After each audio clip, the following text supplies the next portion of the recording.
I've played Guild Wars 2 for over 20,000 hours, and I've learned a whole lot and collected just about everything in the game, so it's a perfect time to go round again. Join me in the adventures of my completely fresh account known only as the Microtransaction Enjoyer, on the quest of obtaining and unlocking everything in the game, from legendary gear and mounts to living world story episodes, maps, and ultimate gem store quality of life, purely through efficient and somewhat sensible gameplay. No real money required. Let's see, what are the other kind of key events that we can be blasting right now? I think we might just go and do the Ender Dragon stuff. We actually missed Tequaddle, which sucks, but we can do that a little bit later. Yeah, I think Aetherblade is the way to go here. Yeah. And, you know, again, like, listen, for all the new friends, don't worry too much. You know, I'm doing a lot of the events that are quite high value. I'll probably throw a list of, like, all the super high value events, in my opinion. I'll throw all of that together and put that in a video on its own, I think. Or maybe we'll go over it on stream, all the high value events. But don't worry about that. But I'm just doing a lot of the high value events right now that I know are going to give really good rewards that are going to be great for progressing our account and generating a lot of value for our account. And by the way, gamers, I'll tell you what, while things are a bit scuffed, I'm actually going to turn on the farming tracker. I will turn on the farming tracker on Guild Wars 2 efficiency, and we'll see how much gold we're making. But just for a very brief update, we started the day, and our account was worth around 53 gold. We're actually already up to 79 gold, so we've actually earned ourselves 26 gold already, right? Which is really nice. That's great. And in terms of if we sold everything we have, we'd actually have access to 51 gold across all of that currency, which is really good. So we're definitely, you know, just a few hours of gameplay, we're getting to this position where we're going to be able to very easily gear up our character and get into the very lucrative content at the end. Because, you know, as in a lot of MMOs, Guild Wars 2 is no different. Completing that content at that high end, so into our group content, basically, you know, dungeons, essentially, from other games, they're known as fractals in Guild Wars 2, and this kind of raid-style content, like strike missions and raids themselves, they're incredibly lucrative if you're able to do them efficiently, and that's what we're going to be going for here. And actually, while we're talking about raids and strike missions, there's actually a bit of a misconception about raids and strikes, especially strikes, definitely strikes, a little bit less so raids, but certainly strike missions. Strike missions are actually not sweaty. Right, they're very much actually intended for players who are just very, very chill, very relaxed to complete. That's actually intentional.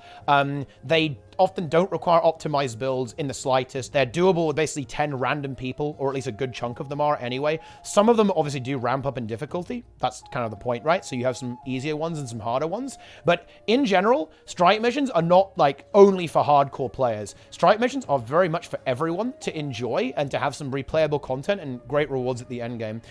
So don't worry, you know, you don't have to be like, oh, I'm a mega super try-hard raider. No, they're actually very much supposed to be just like some fun, like cozy group activities that anyone can hop on board and join and just get, you know, some good loot, some fun, some gaming, right? It's good. But yes, particularly there are hard modes for a lot of the new strike missions, and oh yeah, some of those are brutal. Oh yes, they are absolutely brutal. So definitely stay tuned for that. A lot of fun.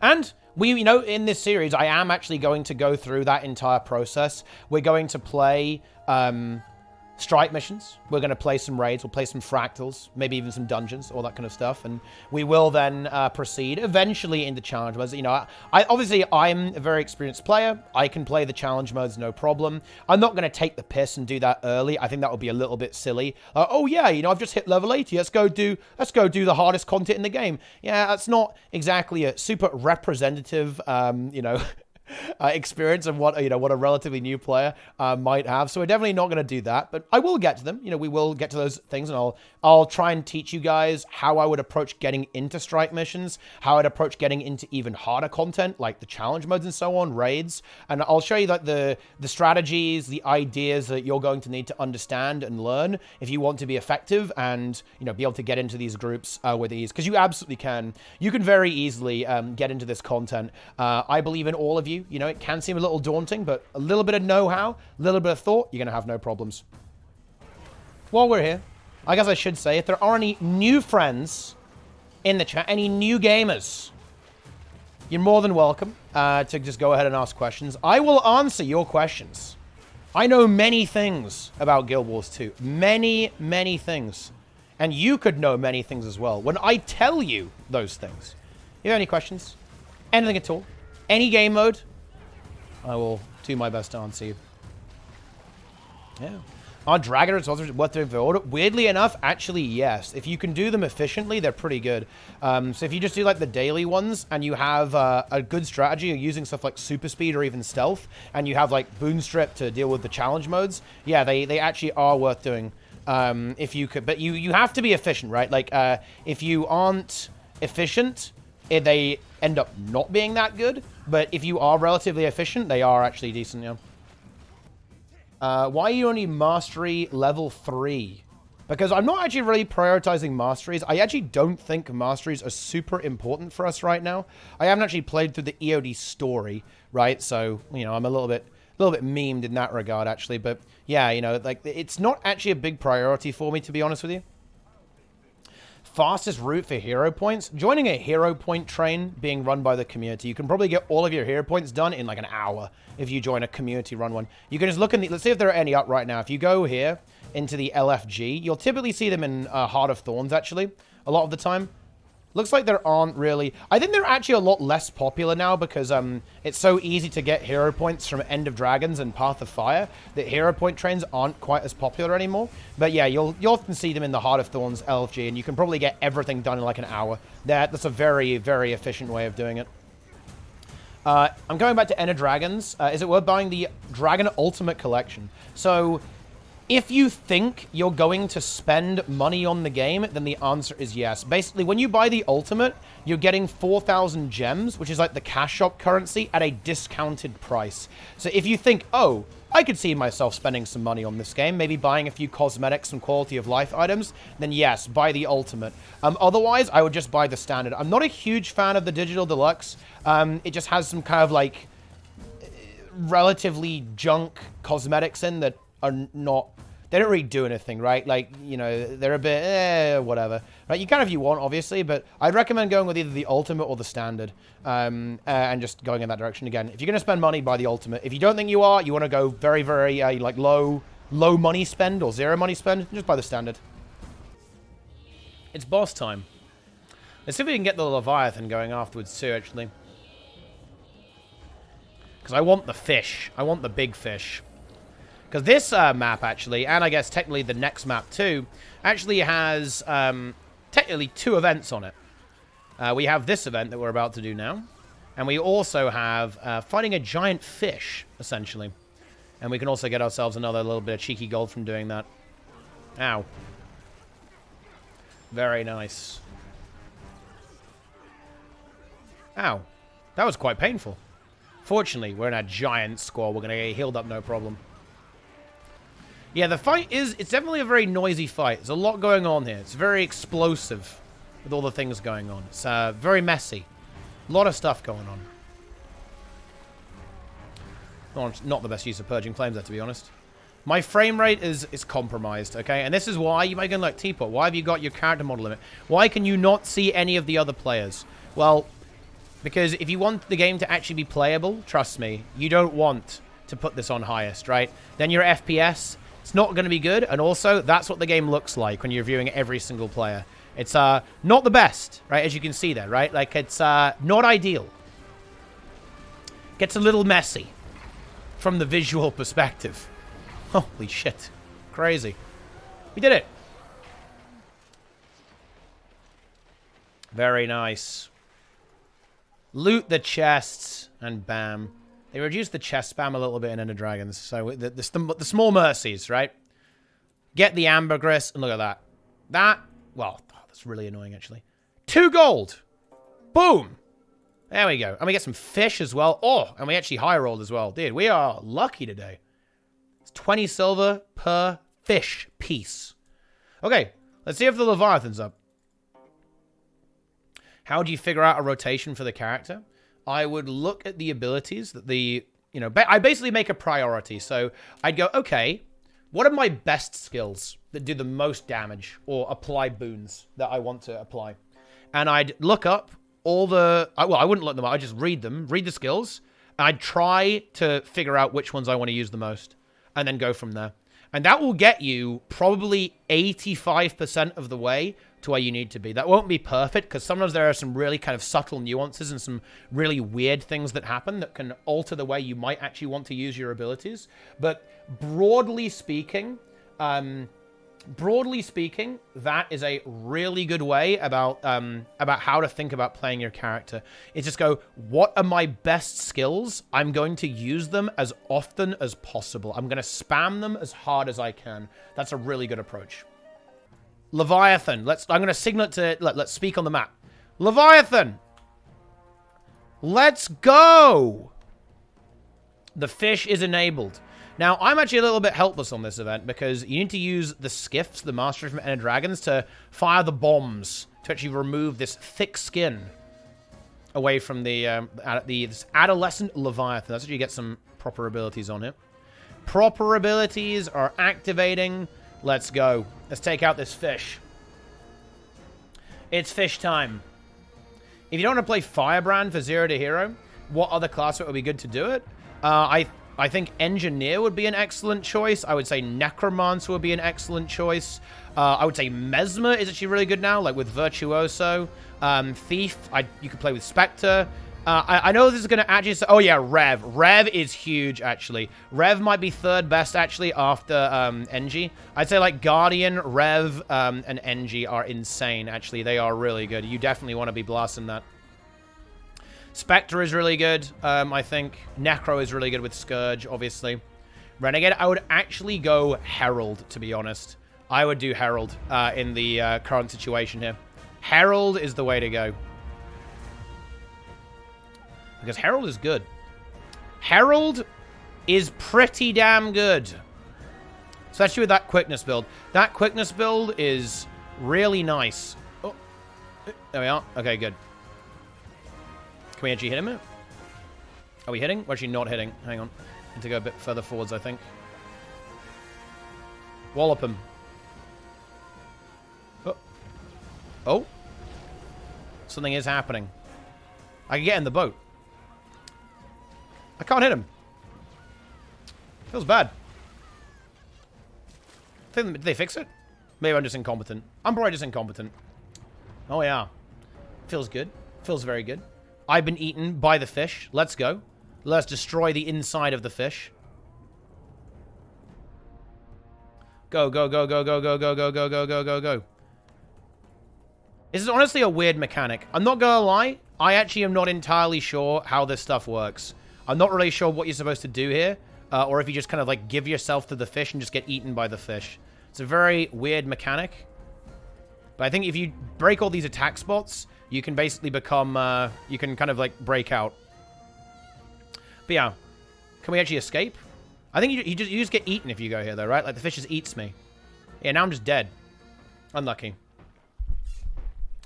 Unlucky. Yeah. Yeah, I'm not really sure what you're supposed to do in this situation, to be honest. Because I've never done it. I've sacrificed myself to the Leviathan. I've gone in. Yeah, I thought you were supposed to be able to, like, swim out, but it didn't work. I think you have to... Yeah, there's, like, a thing you have to attack. You have to attack something to break out of the fish. But you know what? I think it's good. We're feeding the fish, guys. It's important. Sometimes you want to be devoured by the fish. And that's exactly what happened there. We did this. Here we go. I think I have, like, the... Wait, do I have the other underwater weapon? Ah, yeah, here we go. This is much better, actually. This is, like, the one that's got some condi on it, right? Go, go, go, go, go, go, go, go, go, go, go. Get him! Fish down. Didn't miss it this time. And look at that. We get another chunk of ambergris, which, by the way, is kind of like whale vomit. Absolutely delicious. Now I've got ourselves some good money. Some big money right there. Look at that. Huge. Absolutely massive. Deposit that. Bam. Job done. Let's see. What is going to be up next? I kind of don't want to do Kaineng Blackout. Call me crazy, but I find that event quite low energy. So I'm going to dodge that. I'm going to dodge that event. We can go and do the night bosses, actually. Oh, Triple Trouble is going right now? Wait, Twisted Marionette is public. Ooh. Let's see. We can do night bosses. That's a good idea to do. Let's see. Marionette public? Wait, I'm gonna try it. Let's go do it. I honestly want... I'm so curious. I very rarely do this one publicly. I'm going in. Oh, it's dead! Oh my god. 5 out of 50. Yeah, and these are all people from my squad who are kind of following me around as well. Yeah, this is dead as hell, right? Screw this. We're out. I'm out of here, gamers. This is not where we want to be. Let's see. What should we do? Because I don't really want to do Kaineng. It's just not... It's not exciting enough. The event would put me to sleep. And I'm tired today, guys. So I actually need to not do things that will put me into the snooze zone. Okay? The snooze zone is not where we want to be. I think what we'll end up doing then is I'm just going to go ahead and get the waypoint unlocked for Triple Trouble. And then I'll quickly go and unlock the maps I need for the anomaly. Because I want to go do the anomaly as well. That's one of the really important events to do. We need the anomaly, my friends. Let's get in here, get this waypoint, and then I'll probably just port out of here. Okay, big gaming. Right, I'm not going to do the escort achievement. I'm out. I'm out of here. Let's see. So we need to do Gendaran Fields for that one, I think. Wait, where is the ley line anomaly? Where is that? I actually don't even know what maps it's in. It's in Gendaran Fields, Iron March is in Timberline Falls. Okay, great. We'll go and unlock all of that stuff then. Right. Let's get some waypoints here. Because we need to be able to teleport. This is one of the really weird events in the game, okay? The anomaly dies so fast, right? It dies so quickly that you have to teleport to it, otherwise you won't be able to access it. So let's see. Where does it... let's see. Yeah, we've got to go... Oh, we have to, like, unlock everything, right? Okay, so we actually need to be on Iron Marches for this one, then. So that's what we're going to go and do. We'll do that real quick. Okay. We're going in. Going in. Where's Ebonhawk, actually? Where is the portal, actually? Is it the one over there? I'm lost. I know it's around here somewhere. Ah, it's here. Yeah, there we go. We need to go over there. Let's go. Let's go. Go look at the little icons, guys. The Azura Gate, the purple, the pink. It's right over there. And we can get a bit of a shortcut all the way across the map here, which is very convenient. Because we need to get to Iron Marches for the anomaly. One of the most important things. Most important things. Yeah, exactly. Big brain, right? Because this means we can shortcut our way. Instead of having to run all the way across the world to get to here. Well, like, Iron Marches over here. What we can do is, we can just do... Actually, would that even be the best? Couldn't we do better than this? What would be better, actually? Would it be better to go to the Black Citadel, actually? I think it would. I think we've overthought this a little bit. We could do that, but I'm pretty sure this is quicker, isn't it? Because otherwise, we're going to be here. We have to go all the way up here. Then we have to go here, and then here. So I think, yeah, this is... Black Citadel is better, I think. I'm going to go over here. But that would have been cool. I'm going to do that anyway. You know what? No, I decline. I am doing that. I'm sticking to the plan. I like the roleplay of this. I'm going, no. Nope. Pledge up for the Shatterer. That's true, actually. Yes. The Shatterer is a decent thing to maybe get in there. Boom. And look, now we have teleported into the town of Ebonhawk. Suspicious rat. What do you guys think about that? The suspicious rat seems to have been trained to do reconnaissance. Rats. Any rat fans? If you guys want the new playable race in Guild Wars 2 to be a rat, please put ratJAM in the chat. And by the way, I'm not talking about a script. I mean an actual rat. Like, you would log into the game and you are a rat. Not, you haven't got, you know, you can't speak. You don't have, like, arms. You are a literal rat. I think I'd like to see that on, I mean, can you guys see the ads for that? Guild Wars 2, end of memes. Okay, expansion number 4. Play as a rat. I like that. I'd buy that. I'm down for it. Let's see what we're doing here. I think the exit's here, right? We go from here and then into this map. Then we can go all the way up. We can get Blazers, we can get the Shadow, then Plains of Ashford, then finally into Iron Marches. A little bit of a trek, but it's all good. Kind of want to unlock a little bit of this stuff here. Going through the water on a raptor. We're nearly there. Well, we're nearly here. Okay, lowland burn. So we've got this world boss. The shadow rate is actually pretty decent too. You can, particularly if you kill these mobs, because these drop luminous dust. And pile of luminous dust, actually pretty good. For farming gold anyway. Yes. We are indeed on the adventure. Across the lands. Across the lands of Tyria. To find out what the hell's going on. Okay. Well, you got to get into that next mountain, though. Well, yeah, we aren't going to make this anomaly. Should have come here a little bit earlier, I guess. But that's fine. The noob life is hard. Yeah, the noob life is indeed hard. But we've actually made a lot of gold today. We've actually made another 10 gold recently. So we're up to around 36 gold we've earned so far. Which is not too bad. And we haven't even got some of our really high value events yet. We're going to get a Dragon's End in shortly. We're ready to do Ekavold as well. Get Ekavold Forest done too. But yeah, not a bad day actually. Considering that we don't have ending and we haven't done instance content, and we've actually missed a few events too. And we also don't have access to any living world maps. And living world maps are actually some of the best gold income you can get. So bear in mind, all of this is just with the expansion stuff. Once we actually get fully unlocked and we have some of the story, we can get into Drizzlewood. We can start doing all the stuff like this and do the Metatrain, right? Do like a really big thing that I'm going to do. I'm just going to join the Hardstuck Metatrain because it is really, really good. It will get us probably like 80 gold in 4 hours. That's great, right? From a new player POV, that's fantastic. That's what we love to see. So we're going to get on that Metatrain. Get some serious money. Get your Drakkar in there, right? Tequatl, right? All that sort of stuff. This is going to sound really weird, guys. But for me, Iron Marches is actually one of the most memorable maps in Guild Wars 2. Is that weird? Is that unhinged? Every time I see that loading screen, I remember completing this map. I think it was because it was in, like, really unusual circumstances. Like, when I did map completion in Iron Marches, I think I was, like, spectacularly tired. I think it was probably one of the most tired times in my entire life. I remember that I literally did nothing else but map complete Iron Marches. That was, like, my entire day of gaming. Because I was so tired, I think I actually fell asleep at my desk after beating this map, funnily enough. It was bizarre. I did the jumping puzzle here as well. That was pretty cool. I like the loading screen. The loading screen looks really cool as well. It's pretty sick. It was the first map ever created. Is that true? That is very interesting, actually. That's a fun fact. Right, I'm just going to grab a few waypoints here. Then we're going to go do Ekavold. Because I need a few waypoints. Because, again, the anomaly can spawn in a few different locations. We want to make sure that we can actually tag it and get it. Okay. Let's solo this champion. This is one for my montage, boys.